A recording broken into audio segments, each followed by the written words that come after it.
bahasa Indonesia. Bangun semua sini. Coba bangun semua. Semua.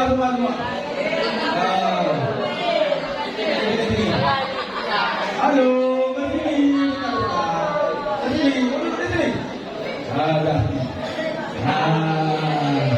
Sini. Jangan dekat, baris sejajar.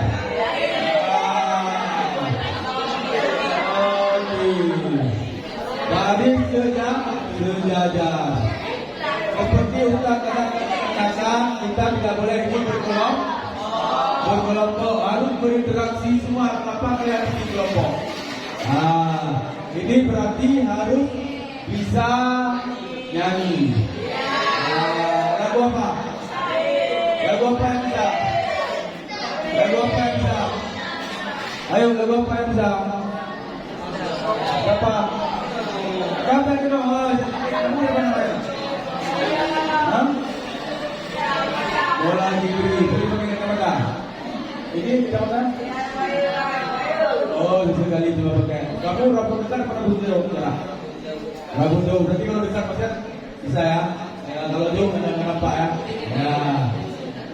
Jadi karena kalian duduk berkelompok, maka harus nyanyikan lafiah talim. Oke. Siapa saya? Ini semua percaya sama Udi, kamu perlu ipin.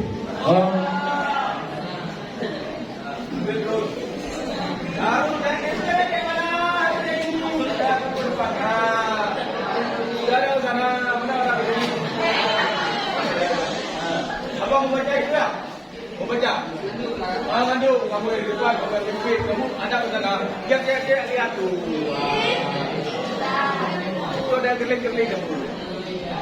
Ada.